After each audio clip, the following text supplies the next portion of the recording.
No caregiver lasted more than a month at the Finch estate.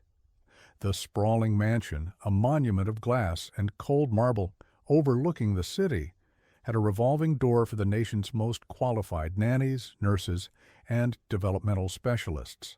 They came armed with impeccable resumes and left with shaken confidence and a generous severance package, defeated by the profound, unbreachable silence of Lily Finch.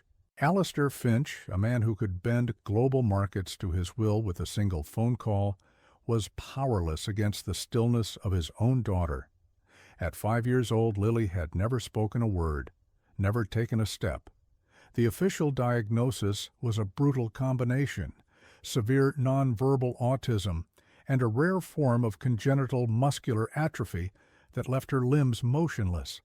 She was, for all intents and purposes, paralyzed, locked away inside a body that would not obey and a mind no one could reach. After firing the seventh specialist, a stern woman who had insisted on a regimen of rigid, unfeeling stimulation, Alistair was at his breaking point. But then a quiet woman with haunted eyes and a past she never spoke of showed up for an interview. Her name was Alara Vance. She had no flashy degrees, only a simple certificate from a nursing program and a decade of experience that her references described as preternaturally patient. She didn't speak of methodologies or therapeutic frameworks. She just looked at the photograph of Lily on Alistair's desk and said softly, "She looks lonely."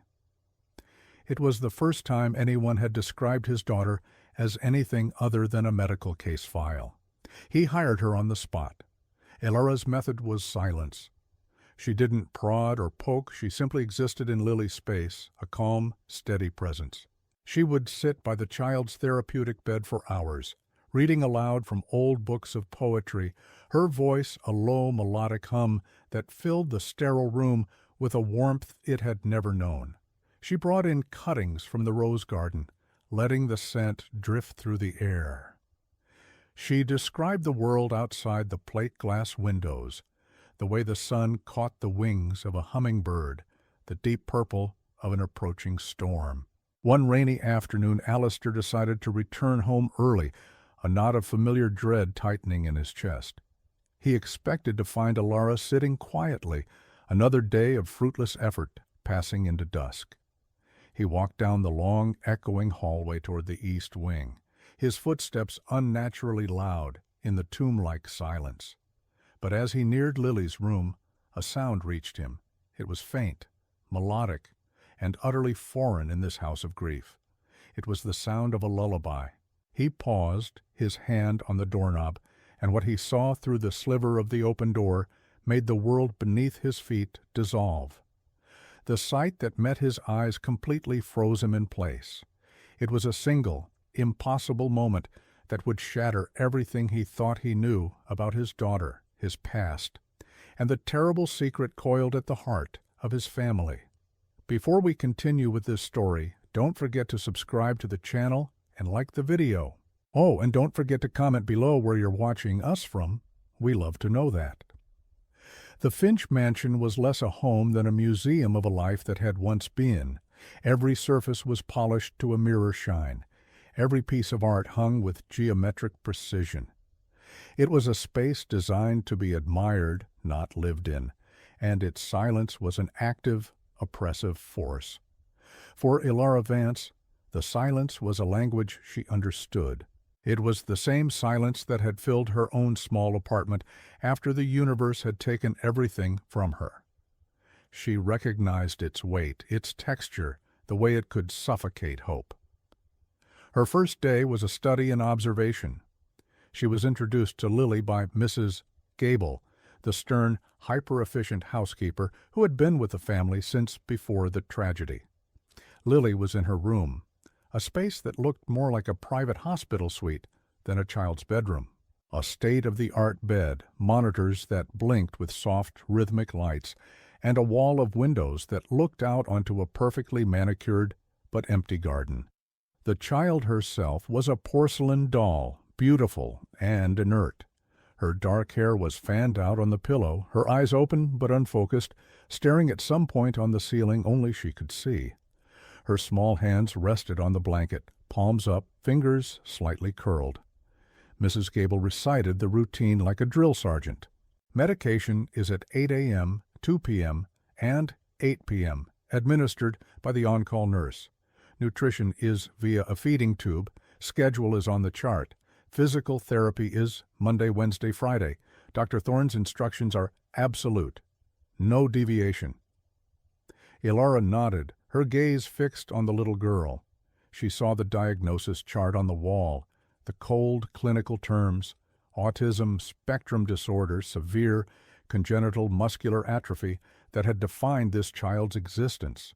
But Ilara looked past the words. She looked at the faint, almost invisible tension in Lily's tiny brow, the slight rhythmic flare of her nostrils. She saw life, however faint, however trapped. "May I sit with her?" Ilara asked, her voice barely a whisper. Mrs. Gable shrugged, a gesture that communicated both permission and futility.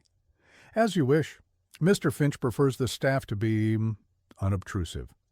She left, and the silence rushed back in to fill the space she'd occupied. Ilara pulled a simple wooden chair to the bedside. She didn't touch Lily. She didn't speak. She just sat, breathing in sync with the soft beep of the heart monitor. For an hour she watched. She watched the way the afternoon light crept across the room and painted a golden stripe across Lily's blanket. She watched the dust motes dance in the sunbeam, and it was in that silent, patient vigil that she saw it. The sunbeam touched the edge of Lily's face, a brilliant sliver of light directly in her eye. Any other child would have flinched, turned away, or cried out. Lily remained still, but her pupils, Ilara saw with a sudden, sharp intake of breath, contracted. It was a swift, autonomic response, perfectly normal. But then came the second thing. Her eyes, those supposedly vacant, unfocused eyes, shifted.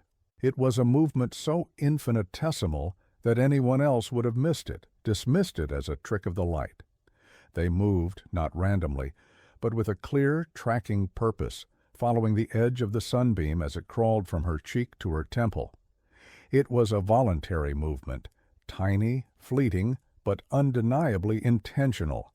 The medical chart stated Lily had no voluntary muscle control below the neck and severely limited cranial nerve response. What Ilara had just seen was impossible. It was a crack in the foundation of the diagnosis, a single dissonant note in a symphony of despair.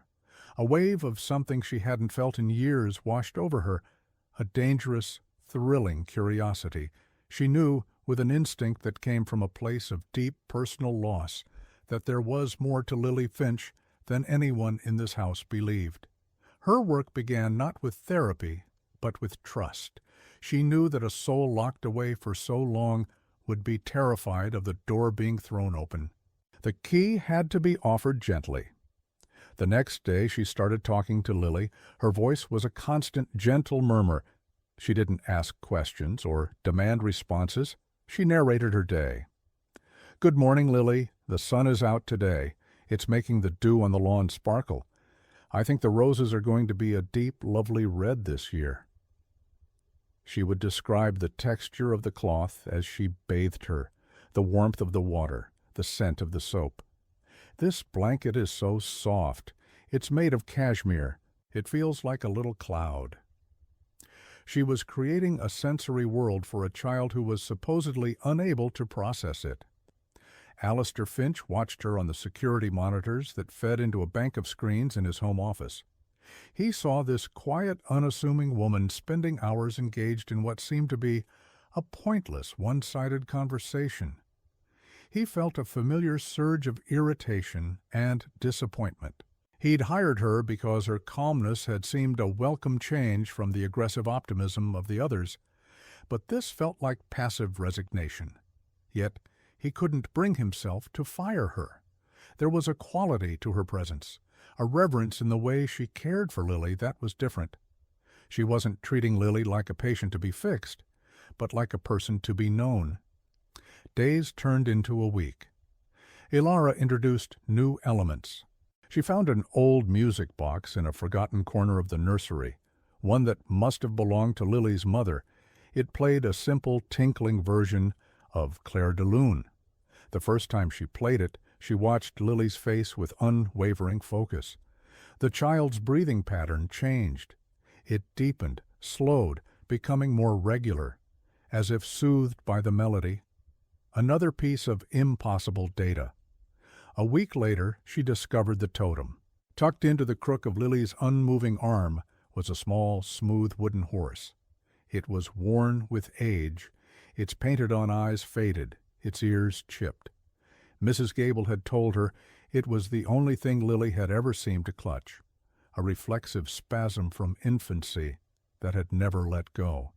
The specialists had tried to remove it, believing it was a hindrance to physical therapy, but the child's grip, miraculously, had been too strong. Ilara saw it for what it was. An anchor, the one object in the world Lily could hold on to. One afternoon, while adjusting Lily's position, the little horse was dislodged and fell to the floor with a soft clatter. Ilara picked it up. It was warm from the child's body. Before she could place it back, she saw Lily's eyes dart down towards the sound, then back up towards Ilara's hand. Her gaze was sharp, focused. Her fingers, which had been curled loosely, twitched. A clear, undeniable spasm of distress. Ilara's heart hammered against her ribs. "It's okay," she whispered, her voice thick with emotion. "I have it. I'll give it right back to you." She gently placed the wooden horse back into Lily's palm. The child's fingers curled around it, and a tiny, almost inaudible sigh escaped her lips. The tension in her brow eased. This was not a mindless spasm. This was connection. This was communication. Lily was in there. She was listening. She was aware. And Ilara, armed with a sunbeam, a music box, and a little wooden horse, knew she was on the verge of uncovering a truth that this cold, silent house was not prepared for. She just had to find the right key to unlock the door. The key, Ilara suspected, was not in therapy or medicine, but in memory. A child's world is built on a foundation of sensory experience, and the most powerful of these are the ones tied to a mother's love, a scent, a sound, a touch. She began to search for Lily's mother, Eleanor Finch, within the sterile walls of the mansion. Alistair had purged the home of his late wife's presence with surgical precision. There were no photographs on the walls, no personal trinkets on the shelves. It was as if he was trying to erase the ghost of his own grief. But a life cannot be so easily erased. In the back of a linen closet tucked away under a pile of mothballed blankets, Ilara found a small cedar chest. It was unlocked. Inside, nestled in tissue paper, were the remnants of Eleanor's life: a dried corsage, a book of sonnets with underlined passages, and a small, leather-bound journal. But what caught Ilara's eye was a cashmere shawl, pale blue, that still held the faint, lingering scent of lavender and vanilla. That evening, as a storm raged outside, rattling the great glass windows, Ilara decided to take a risk.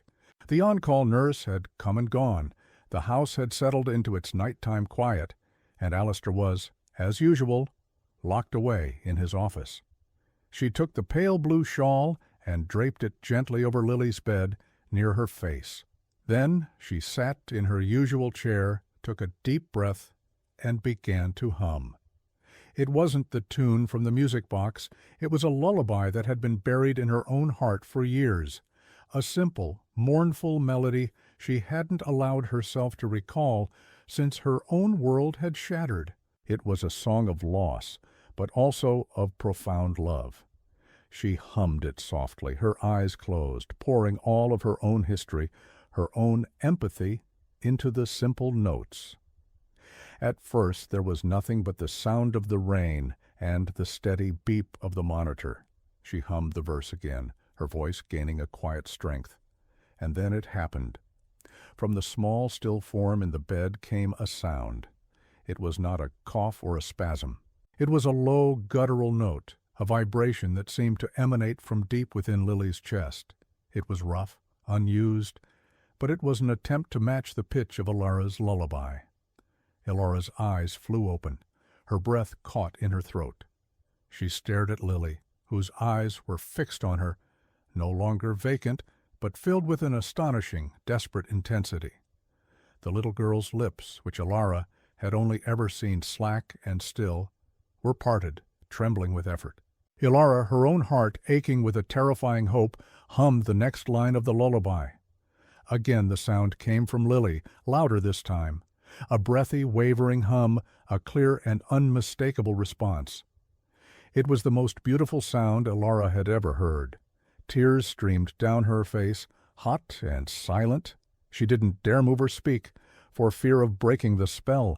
She simply continued the lullaby, and for the first time she was not singing into a void. She was in a duet, a fragile, miraculous duet with a little girl who the world had given up on. Lily's small hand, the one not clutching the wooden horse, twitched on the blanket. Her fingers, which had never moved with purpose, slowly, agonizingly, uncurled. They strained upwards a fraction of an inch, reaching for Elara. It was a moment suspended in time, a sacred connection forged in melody and memory. The scent of lavender from the shawl filled the air, a ghostly maternal embrace. Lily was not just aware, she was fighting. She was pushing against the chemical and physical walls of her prison, trying to break free. Elara finally understood. The diagnosis wasn't wrong. It was incomplete. There was a psychological component, a deep trauma-induced withdrawal that had been mistaken for a purely physiological state, or perhaps something else entirely. The breakthrough had been made, but hope, Elara knew, was a fragile and dangerous thing. It could illuminate the way forward, but it could also cast the darkest of shadows. And she had a chilling premonition that in bringing Lily back towards the light, she was about to awaken the sleeping dragons that guarded the Finch family's secrets. The first dragon was Alistair. In his office, surrounded by the cold blue light of 6 monitors displaying stock tickers, he was losing millions. A hostile takeover he'd initiated was backfiring, and for the first time in his professional life, he felt a loss of control. It was a feeling he despised, one that mirrored the utter helplessness he felt every time he looked at his daughter. He toggled the screen to the nursery camera feed, a masochistic ritual he performed dozens of times a day. He expected the usual static image, the caregiver sitting, the child still. But tonight, the image was different. Elara was leaning forward, her face streaked with tears, and Lily's head was turned. Her head, which was always supported by therapeutic pillows to prevent strain on her atrophied neck muscles, was turned a full 20 degrees to the side, facing Elara. He zoomed in, his fingers trembling on the mouse. He saw the child's parted lips. He saw the strain in her tiny neck. He saw the impossible. A surge of pure, hot rage, born of terror and disbelief, coursed through him. What was this woman doing? What trickery was this? He had given strict orders. Maintain the protocol. Do not introduce variables. Do not give false hope.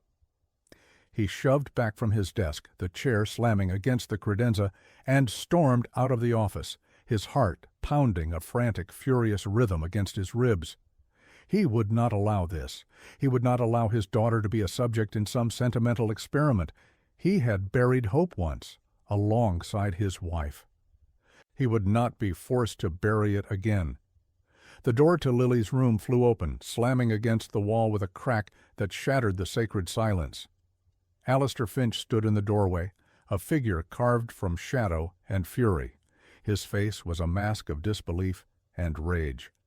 "What is going on in here?" he demanded, his voice a low, dangerous growl that echoed in the quiet room. "What have you done?" Elara, startled, straightened up, instinctively moving to shield Lily's view of her father. Her own heart was pounding, but not with fear. It was the fierce protective instinct of a guardian. "Mr. Finch, please," she said, her voice steady, despite the adrenaline coursing through her. "You'll frighten her." "Frighten her?" he shot back, taking a step into the room. His eyes were locked on Lily's head, still turned at that impossible angle. "She is not capable of fear. She is not capable of anything. That is what the doctors have told me, what every specialist has confirmed. What are you doing to her?" He saw the cashmere shawl, the music box on the nightstand. To his grief-stricken, rigidly controlled mind, these were not tools of comfort. They were instruments of chaos, sentimental poisons introducing variables into a carefully managed equation of despair. "I was singing to her," Elora said simply, standing her ground, and she responded. She turned her head, she made a sound. Alistair let out a harsh, incredulous laugh. It was a terrible sound, brittle and broken. A spasm, a reflex, a coincidence. I have spent millions of dollars on the best medical minds in the world. They all say the same thing. Her condition is fixed, permanent. Do you think you can come in here with a lullaby and undo cellular biology?" His pain was so vast, it was like a physical presence in the room. He was not angry at Elora. He was angry at the universe, at the hope she represented. A hope he had long since walled off because it was too agonizing to bear. "It wasn't a spasm," Elora insisted, her voice dropping to a near whisper, imbued with an unshakable certainty. "It was a choice. She chose to listen. She chose to respond. She is in there, Mr. Finch. You just have to be willing to see her." He strode to the bedside, his tall frame looming over them both. He looked down at his daughter, and for a moment the fury in his eyes was replaced by a wave of such profound sorrow that Elora felt her own heart break for him. He saw his wife's eyes, his own dark hair. He saw all the lost birthdays, the first steps that would never be taken, the first words that would never be spoken. "Stop," he said, his voice cracking. "Just stop. I can't—" He couldn't finish the sentence. "I can't hope again." Elora knew she had only one chance to break through the wall of his grief. It was a gamble, but she had to take it. "Let me show you," she said softly. Alistair stared at her, his jaw tight. He gave a curt, dismissive nod as if to say, "Go on, prove it, fail." Elora turned back to Lily. The little girl's eyes were wide, her breathing shallow. The tension had returned to the room. Elora reached out and gently touched Lily's hand, the one that wasn't clutching the horse. "It's okay, sweet girl," she murmured. "It's just your papa." She took a deep breath and began to hum the lullaby again. The first few bars hung in the air, fragile and tentative. The room was silent save for the hum and the steady beep of the monitor. Lily remained still. Alistair's expression hardened. The look on his face was one of bitter vindication. "I told you so." Elora's own hope began to falter. Had she imagined it? Had she projected her own desperate need for a miracle onto this child? She persevered, humming the second verse, her voice wavering slightly. And then it came. A small, breathy hum from Lily. It was weaker than before, hesitant. But it was there. And then, as if gathering all the strength in her tiny, broken body, Lily turned her head another few millimeters towards the sound of Elora's voice.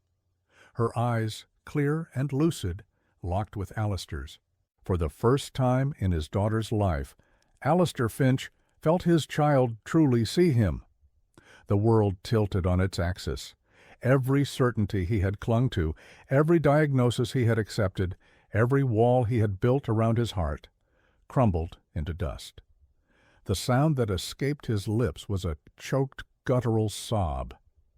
He stumbled back, catching himself on the doorframe, his legs suddenly unable to support him.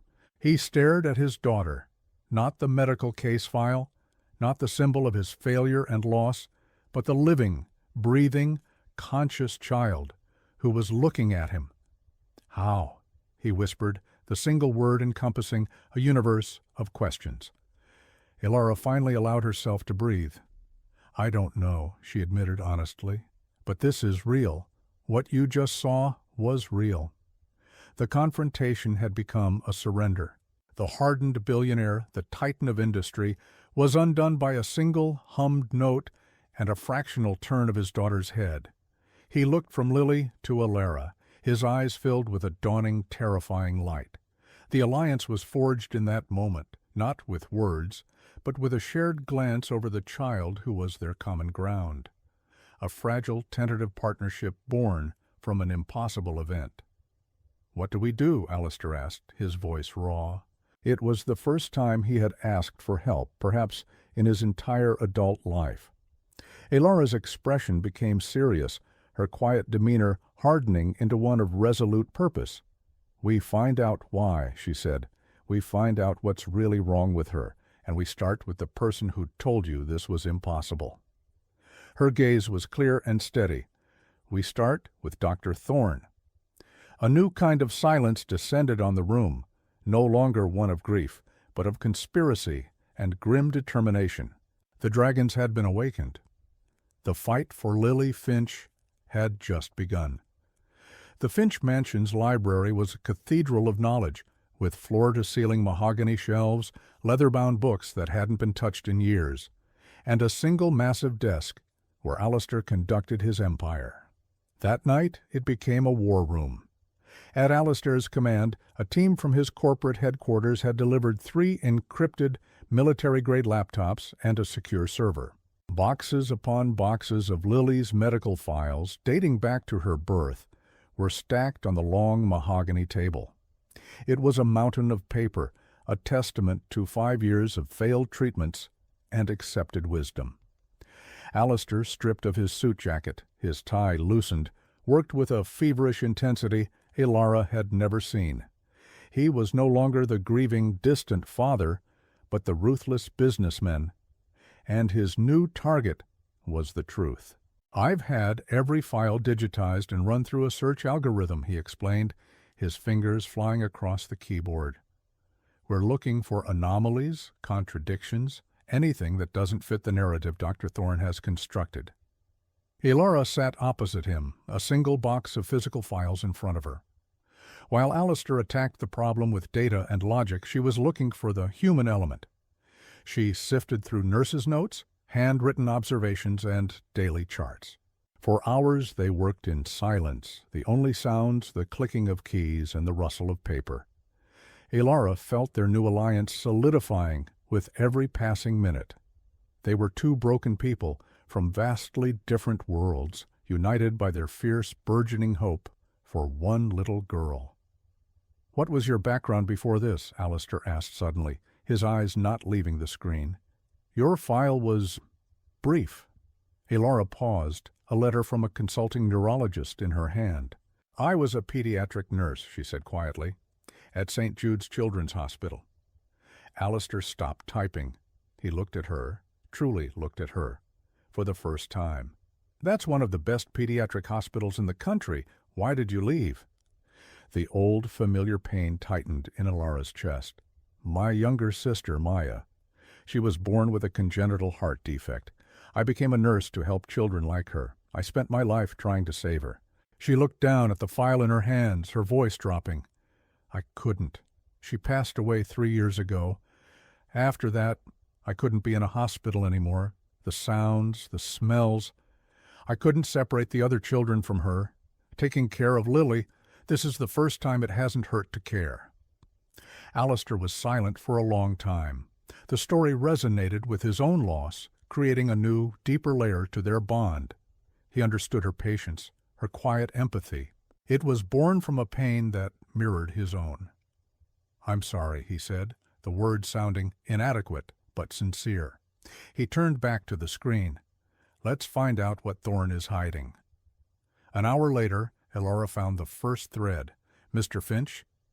"Alistair, look at this."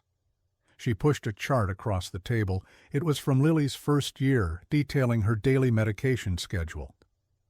"It's the prescription for neurostatin PM. Dr. Thorne has her on it for infantile seizure-like activity." "I remember that," Alistair said, frowning. "He said her brain was misfiring, that the drug would calm the electrical storms and protect her from further damage." "But look at the nurse's notes," Alara urged, her finger tracing a line of neat handwriting. "Patient exhibits extreme lethargy following 8 p.m. dosage. Muscle flexity noted. unresponsive to stimuli for several hours post-administration. She pulled out another chart from a year later, and another, the same pattern, over and over. Within an hour of receiving this specific medication, Lily would become completely inert. The nurses had noted it, but Thorne had consistently dismissed it in his own reports as a positive therapeutic effect, proof the drug was working. He was sedating her, Ilara whispered, a horrifying suspicion dawning. Heavily. Alistair's face was grim. It's a standard neuroblocker. The dosage seems high, but within approved limits for adults. I checked. For adults, Ilara repeated, her eyes wide. But what about for a 5-pound infant? What are the long-term effects of that level of sedation on a developing brain and nervous system? Alistair immediately began typing, his search parameters refined. He pulled up pharmaceutical databases, medical journals, case studies. The official literature on neurostatin PM was clean, praising its efficacy. But then Ilara, using her own knowledge, guided him to a different kind of source. Try searching for its chemical compound name, not the brand name. Look in international research forums, places where doctors talk off the record. He did, and what they found made the blood run cold. On a secure server for European neurologists, they found a thread from 4 years prior. A doctor in Belgium described a pediatric patient on a similar compound who developed symptoms of induced catatonia and paralysis-like muscle atrophy. The child's condition had been diagnosed as a rapid-onset degenerative disorder. But when the child was taken off the medication due to an unrelated allergic reaction, the symptoms began to reverse. The post had been archived and largely ignored, dismissed by a moderator as unsubstantiated anecdotal evidence. But for Ilara and Alistair, it was a smoking gun. They needed more. They needed to know what Eleanor had thought. Alistair went to his private safe, a place he hadn't opened since his wife's death, and retrieved her journals. His hands shook as he handed the small, leather-bound book to Ilara. "I can't," he said, his voice thick. Ilara opened it gently. Eleanor's handwriting was a beautiful, flowing script. Much of it was filled with the hopes and dreams of a new mother, but as she got closer to the end, the tone began to change. Doubt crept in. The final entry, dated just a week before the car accident that took her life, was circled in red ink. "Marcus was here again today. He is so certain about Lily's condition. He says I am in denial, that I'm seeing things that aren't there. But I know what I saw. I was dangling my silver locket over her crib, and she followed it with her eyes. She did. It wasn't a reflex. It was her, my daughter. He increased the dosage of the neurostatin. He said it was for the best, to keep her calm. But when he leaves, and she is so still, it feels wrong. It feels like he's stealing her from me. Why won't he listen?" A single dried tear had stained the page. Ilara looked up at Alistair, her own eyes filled with tears. She knew, Ilara whispered. She knew something was wrong. Alistair took the journal, read the entry, and a sound of pure anguish escaped him. He had trusted Thorne completely. He had allowed the doctor to manage not only Lily's care, but his wife's fears, dismissing them as the overwrought emotions of a grieving mother. The truth was clear. Dr. Thorne hadn't been treating Lily. He had been imprisoning her in her own body, systematically, day by day, for 5 years. The question was no longer what had happened. The question was why. And Alistair Finch, with all the power and wealth at his command, was about to tear Marcus Thorne's world apart to find the answer. The investigation escalated with breathtaking speed. Alistair moved with the cold, calculated precision of a predator. While Ilara focused on Lily, beginning a new, gentle regimen of sensory stimulation and quiet interaction, Alistair unleashed the full force of his corporate intelligence division. He didn't want a lawyer. He wanted a weapon. He hired a private investigation firm run by ex-Mossad agents, giving them a single directive: find every secret, every debt, every dark corner of Dr. Marcus Thorne's life. Meanwhile, in the quiet of the nursery, a miracle was unfolding. Without the nightly dose of Neurostatin PM, which they had secretly replaced with a simple saline solution administered by a trusted private nurse, Lily was beginning to awaken. The changes were subtle at first. Her sleep cycles became more natural. The vacant stare was replaced by a soft focus. She began to react more consistently to the music box, to the scent of the lavender shawl, to the sound of Elara's voice. One afternoon, Elara was pureeing fresh peaches in the kitchen, a space she had slowly transformed from a sterile chef's gallery into a warm, fragrant heart of the home. She had Lily propped up in a supportive chair nearby, narrating her actions as she always did. "And now we're going to make these lovely peaches into something delicious for you to try," she said, her voice cheerful. On an impulse, she dipped a clean finger into the sweet puree and held it to Lily's lips. For 5 years, Lily had been fed by a tube. The specialists had all agreed her swallowing reflex was too weak, the risk of aspiration too high. But Elara's intuition, now validated, told her otherwise. Lily's nose twitched, smelling the sweet fruit. Her eyes, clear and curious, focused on Elara's finger. Her mouth, which had always been slack, puckered slightly. Then, with a visible, shuddering effort, her tongue darted out and touched the peach puree. Her eyes widened in surprise at the new sensation, the burst of sweetness. A small instinctive swallowing motion rippled down her throat. She had tasted food for the first time.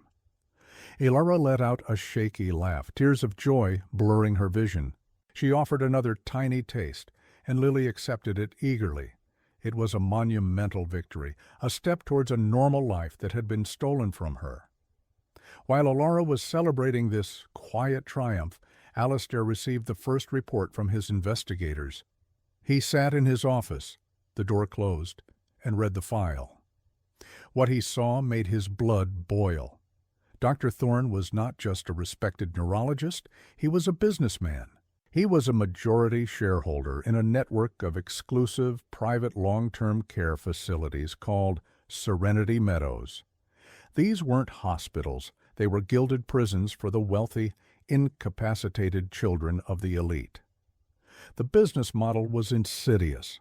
Thorne would use his reputation to diagnose his wealthy pediatric patients with incurable, lifelong conditions. He would manage their care for years, bleeding the families dry with exorbitant fees for specialized treatments and experimental drugs. Then, when the parents were exhausted emotionally and financially, he would recommend they transition their child to one of his Serenity Meadows facilities, where the family's estate would be locked into paying for care for the rest of the child's life. It was a long con, a monstrously patient and cruel form of fraud. Lily Finch was his masterpiece, the golden goose that would have secured his retirement and the financial future of his corporation. Keeping her sedated, unresponsive, and diagnosed as incurable was not malpractice. It was a core part of his business strategy. The pieces clicked into place with sickening clarity.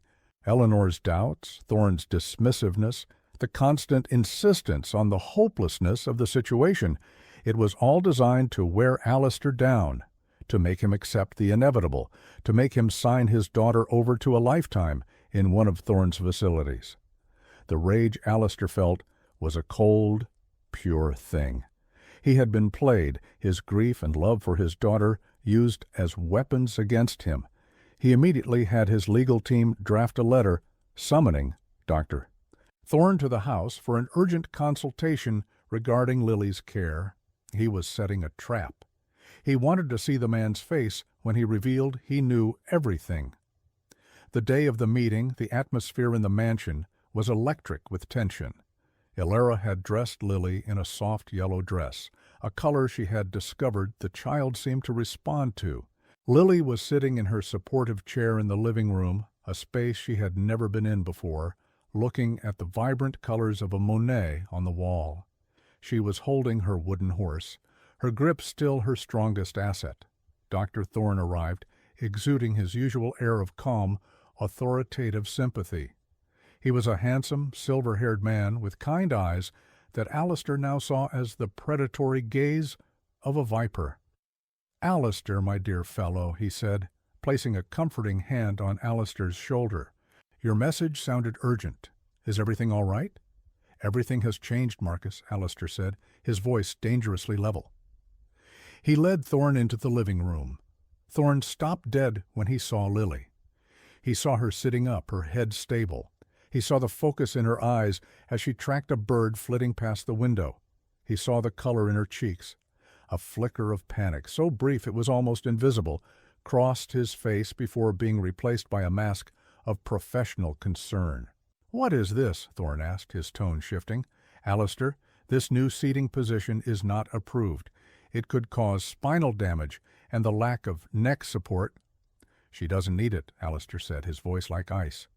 "She's been holding her own head up for 3 days now. She's also been tasting solid food, and yesterday she laughed." The color drained from Thorne's face. "That's impossible. It must be some kind of anomalous neural firing." "Stop," Alistair commanded. "Just stop talking. I know what you've been doing." He gestured to a file on the coffee table. "I know about Serenity Meadows. I know about the neurostatin. I know you've been poisoning my daughter for 5 years for financial gain." Thorne's composure finally cracked. He stared at Alistair, his mind racing, calculating. He saw his entire empire, his reputation, his freedom all about to evaporate. He had underestimated the grieving father. He had underestimated the quiet nurse. A sneer twisted his handsome features. "You have no proof," he hissed. "Only wild accusations from a desperate father and an unqualified, emotionally compromised caregiver. You stop her medication, she has a real seizure, and you will be the one held responsible for her death, not me." It was a threat, but Alistair was prepared.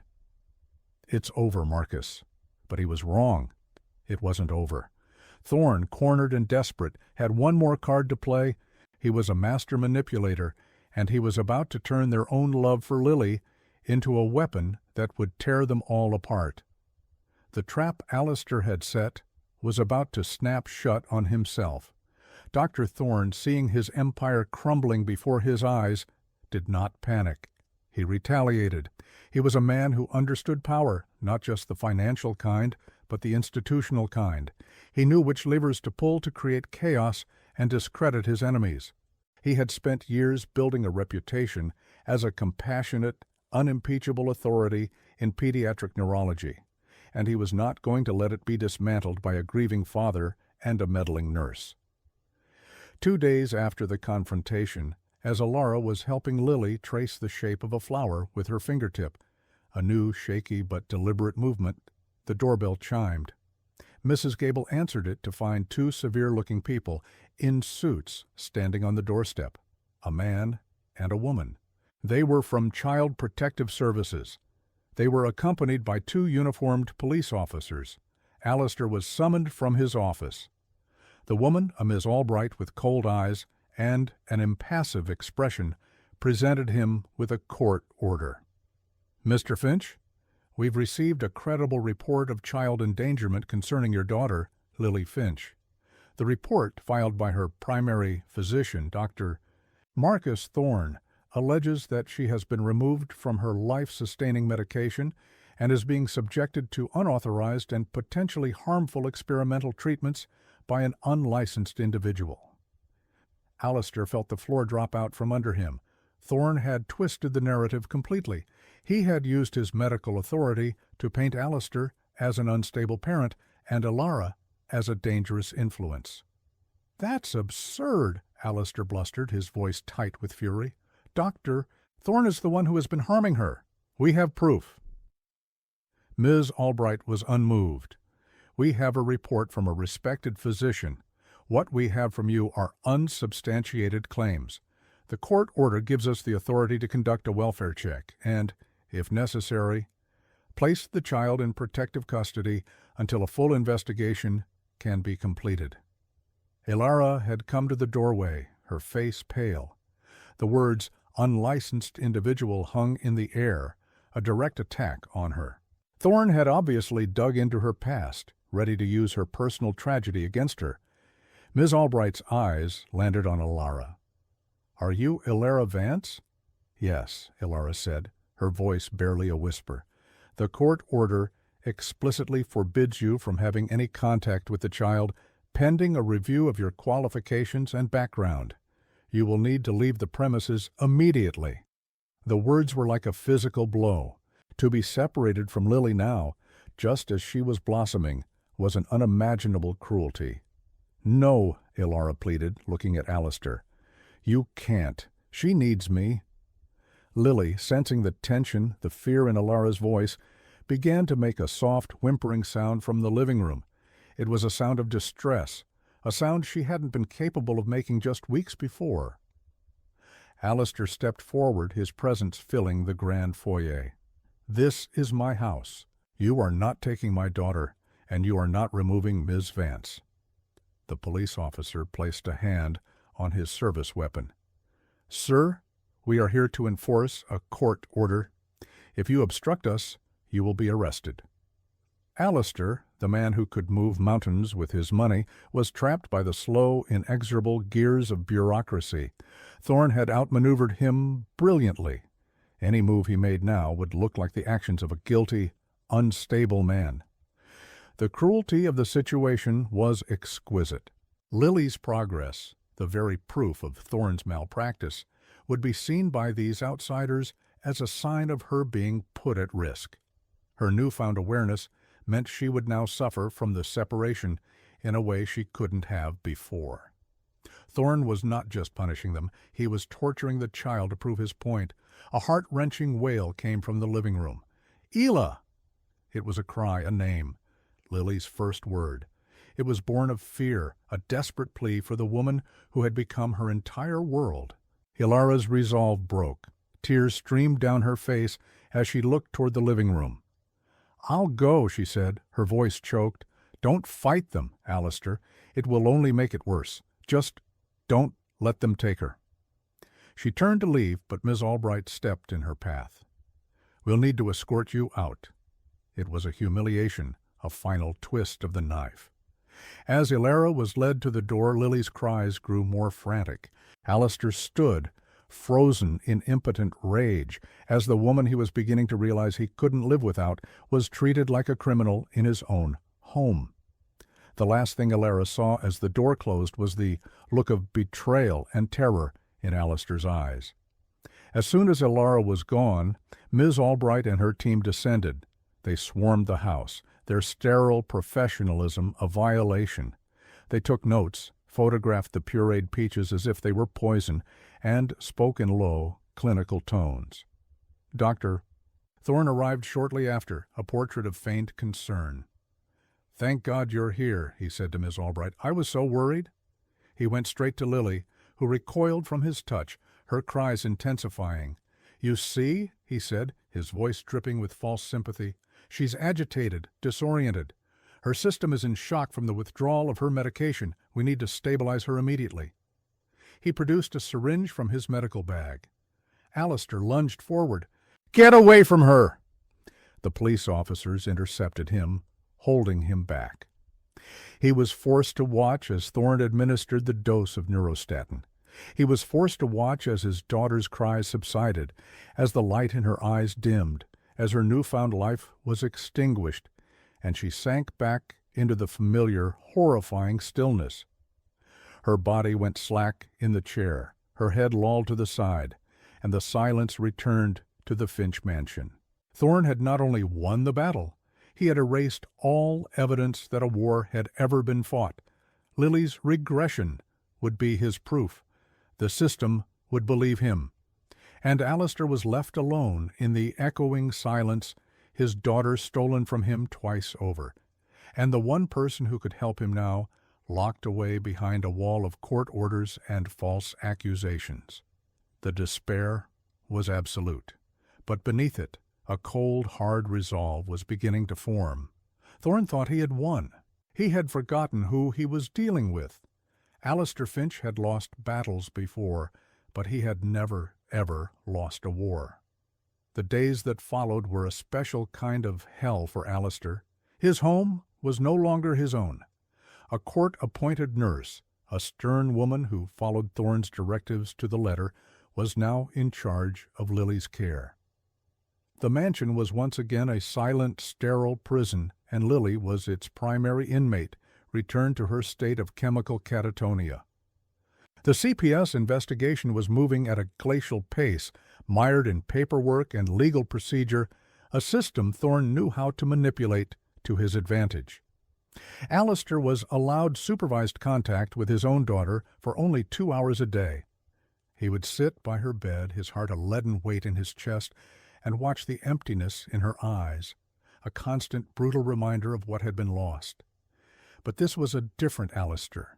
The detached, grieving man was gone, replaced by a father forged in the fires of righteous fury. He had lost Ilara, and he had lost the version of Lily she had unearthed. He would move heaven and earth to get them both back. He started by setting Ilara up in a suite at the Four Seasons, providing her with a stipend and a dedicated security detail. He couldn't see her, but he could talk to her. Their phone calls became the lifeline for them both. They were no longer about strategy. They were about survival. "How is she?" Ilara would ask, her voice thick with unshed tears. "The same," Alistair would reply, the word tasting like ash. "He has her back where he wants her. Still quiet." "It's not permanent, Alistair," she would insist, her voice a fierce whisper. "What we woke up in her is still there. It's just sleeping. You have to believe that." Her faith became his own. She was his compass in the darkness. While the system ground its gears, Alistair activated his own machinery. He assembled a legal team that was less a law firm and more a small army. At its head was Julian Croft, a legendary litigator known for dismantling corrupt corporations. Croft was ruthless, brilliant, and prohibitively expensive, which made him perfect. In their first meeting, Croft laid out the grim reality. "Dr. Thorne has built an airtight narrative. He's the esteemed physician. You're the grieving, unstable father. Ilara Vance is the unqualified, emotionally volatile caregiver with a tragic history. In a he said, she said scenario, the system will side with the doctor every time. We can't just poke holes in his story. We need to blow it to smithereens. We need irrefutable proof. We need a witness." The hunt began. The investigators, who had previously focused on Thorne's finances, now had a new target, finding anyone who had worked for Thorne and left under a cloud of suspicion. They sifted through years of employment records from his private practice and the hospitals he was affiliated with. They cross-referenced names, looking for patterns. The breakthrough came from a single line in a financial statement. A large, unexplained settlement paid out 7 years ago to a nurse named Sarah Jenkins. The settlement was accompanied by an ironclad non-disclosure agreement. Finding her was difficult. She had changed her name, moved to a small town in Oregon, and left the nursing profession entirely. When Alistair's lead investigator, a formidable ex-spy named Cale, finally tracked her down to a small bookstore she owned, she refused to speak to him. She was terrified. Thorne had not just bought her silence, he had threatened her career and her family. Alistair knew a stranger wouldn't break through her fear. He needed a different approach. He called Ilara. "I need you to talk to her," he said. "Nurse to nurse. She won't trust my people, but she might trust you." A private jet was scrambled. Ilara, armed with a file on Sarah Jenkins and a heart full of hope, flew to Oregon. The meeting took place in the back room of the bookstore, surrounded by the comforting smell of old paper and ink.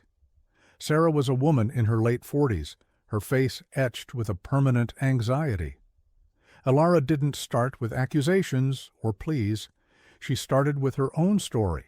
She spoke of her sister, Maya, of her own burnout and loss of faith in the medical system.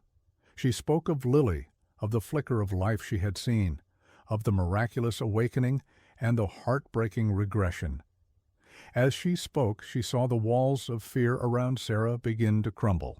He did it to another one? Sarah whispered, her hands trembling as she clutched a cup of tea. I always wondered. Sarah's story poured out of her. She had been the head pediatric nurse at Thorne's clinic. She had been assigned to a young boy named Daniel, the son of a tech mogul. Daniel had been diagnosed by Thorne with a rare, degenerative neuromuscular disorder.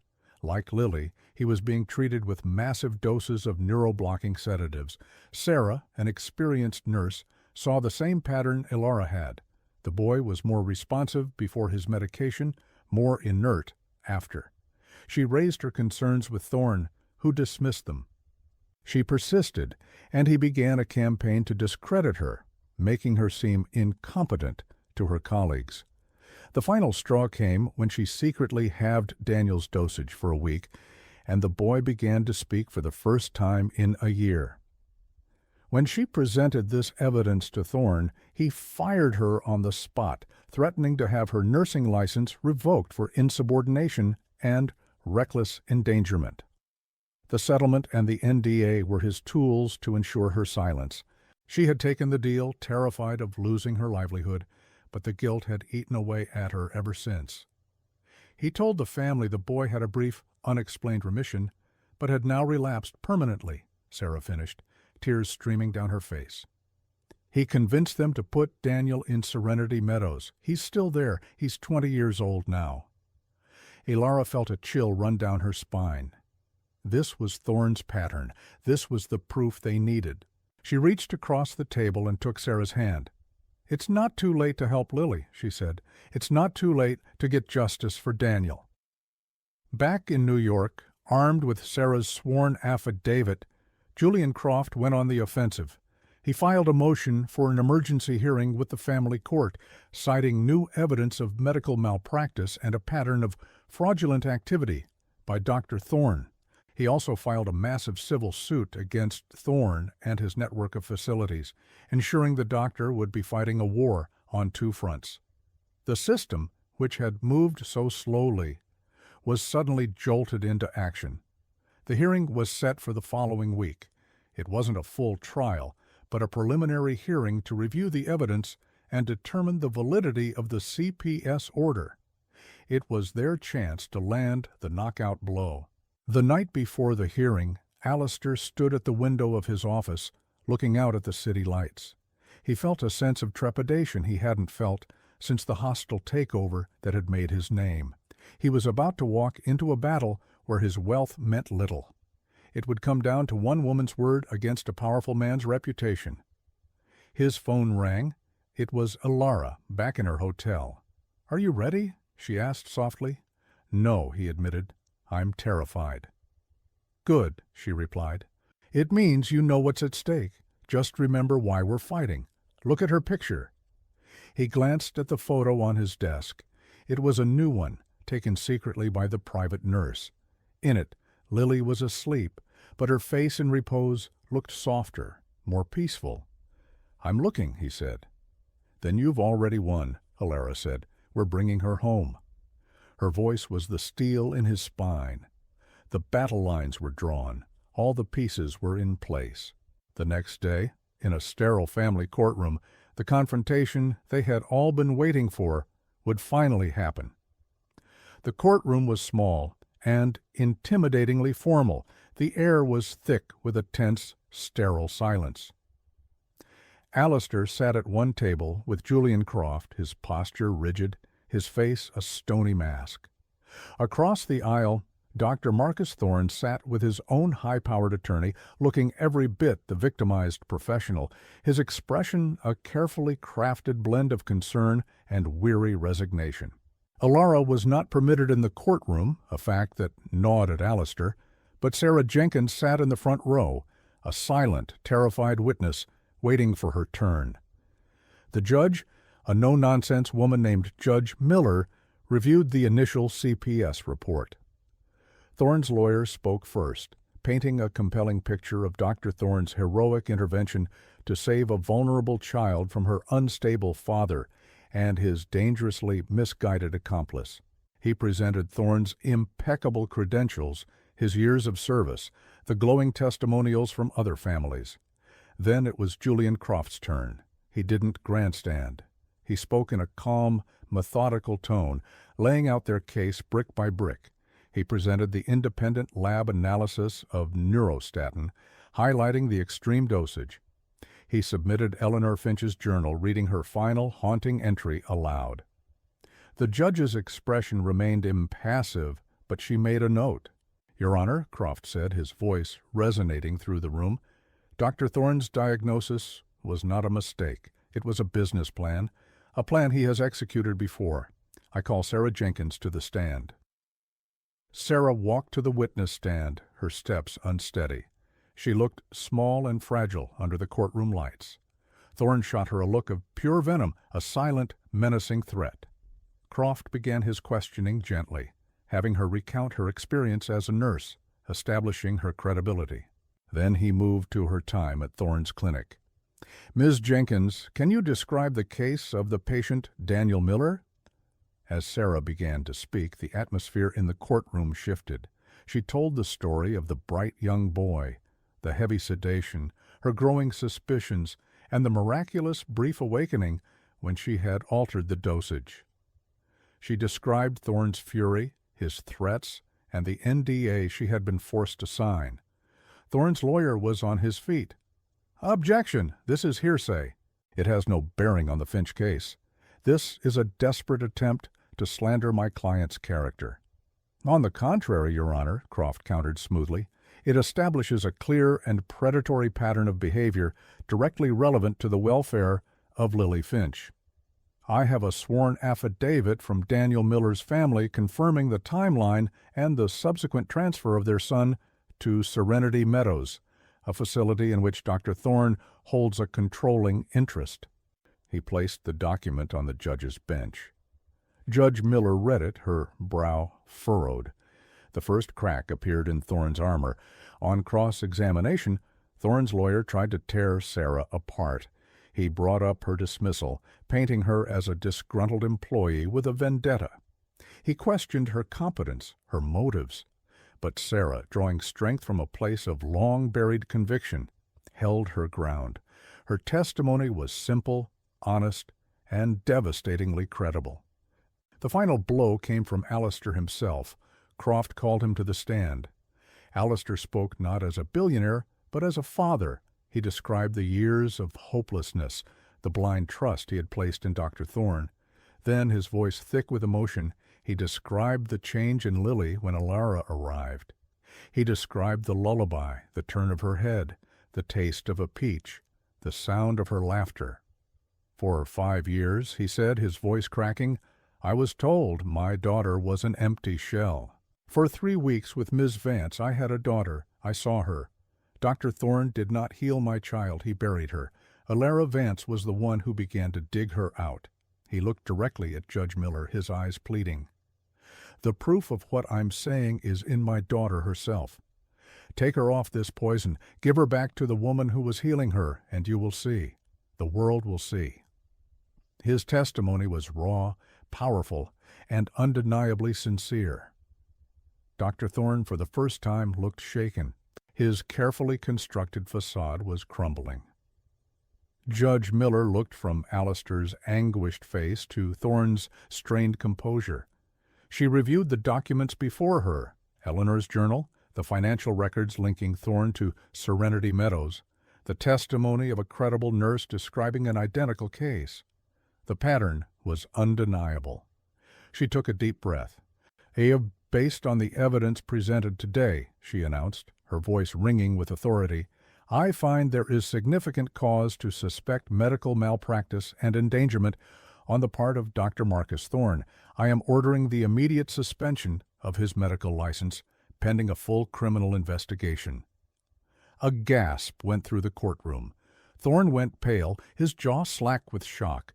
"Furthermore," the judge continued, her gaze softening as she looked at Alistair, "the protective custody order is hereby vacated. Lily Finch is to be returned to the full and sole custody of her father, effective immediately. The court-appointed nurse is to be dismissed. Mr. Finch, you are free to employ whatever caregiver you deem appropriate for your daughter's well-being." It was over. They had won. Alistair felt a wave of relief so profound it almost buckled his knees. He turned and saw Sarah Jenkins weeping silently in her seat, a 7-year burden lifted from her soul.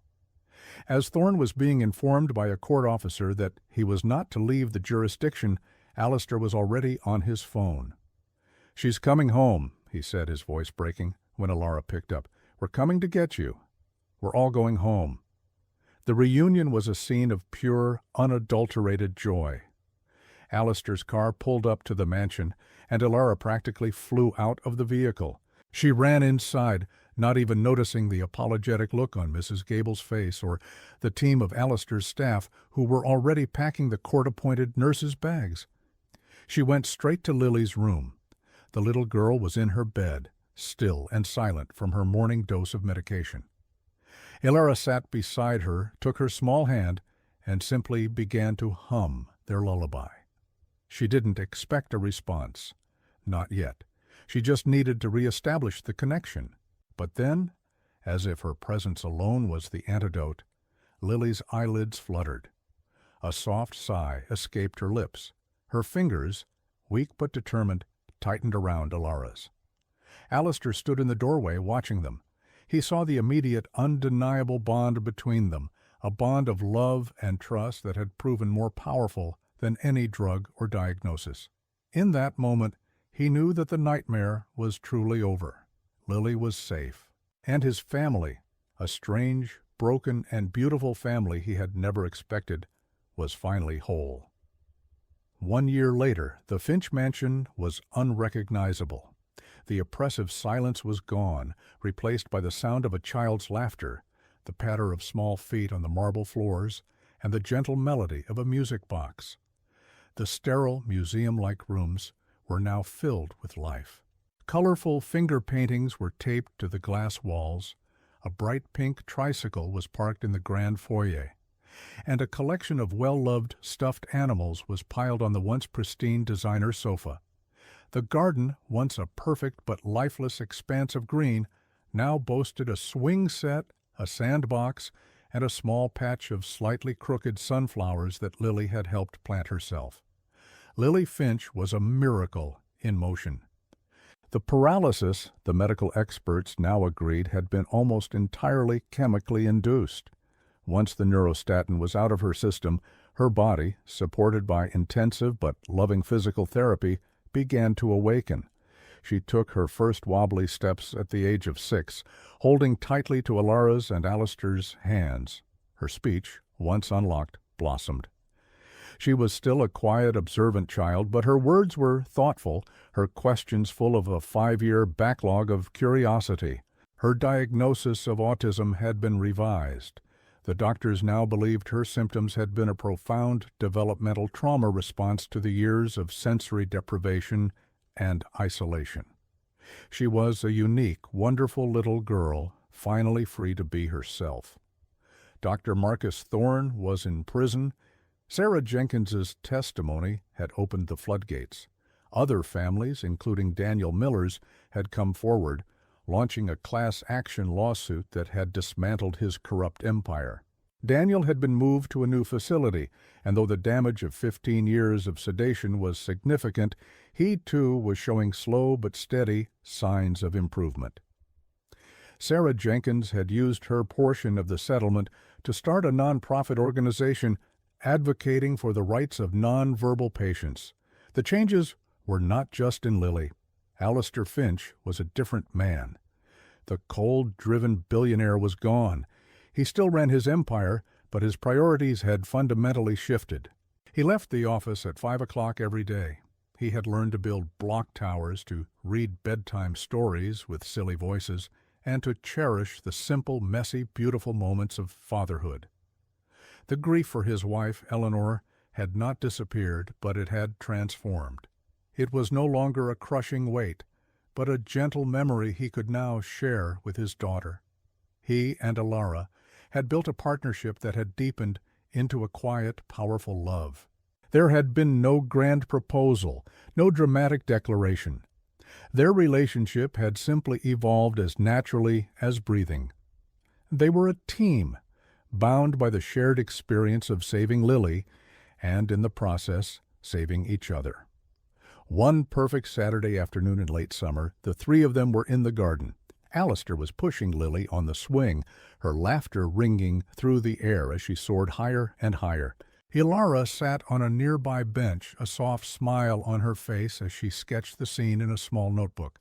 "Higher, Papa, higher!" Lily squealed with delight. Alistair laughed, a full, genuine sound that would have been unimaginable a year ago. "All right, my little rocket ship, hold on tight." He gave the swing a final, mighty push. Lily flew through the air, her dark hair streaming behind her, the picture of pure, unadulterated freedom. When the swing slowed, she hopped off and ran to Ilara, her gait still slightly clumsy but full of energy. She had a fistful of dandelions.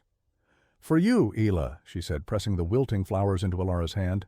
"They're wishes." "Thank you, my love," Ilara said, her voice thick with emotion. She kissed the top of Lily's head. "They're beautiful." Alistair came and sat beside her, putting his arm around her shoulders. He looked at Lily, who was now chasing a butterfly across the lawn. "Do you remember that first day?" he asked softly. "When I thought you were just another nanny who wouldn't last the week?" Ilara leaned her head against his shoulder. "I remember a very sad man and a very lonely little girl, locked in a beautiful, silent prison. You gave us the key," he said, his voice full of a gratitude that still overwhelmed him. "No," Ilara corrected him gently. "The key was always there. It was love. I just reminded you how to use it." They sat in comfortable silence, watching their daughter explore the world that had been denied her for so long. The light was golden, the air was warm, and the future was a bright, open road. The quiet observer had seen the truth. The desperate father had found his courage, and the misunderstood child had been given her voice. Their journey had been one of shattering loss and impossible hope, a testament to the simple, unwavering truth that true healing begins not with medicine or money, but with the courage to listen to a heart that cannot speak. Before we go, please remember to subscribe to our channel for more stories like this one. Don't forget to like this video and share your thoughts in the comments below. We truly love hearing from you and finding out where in the world you're watching from.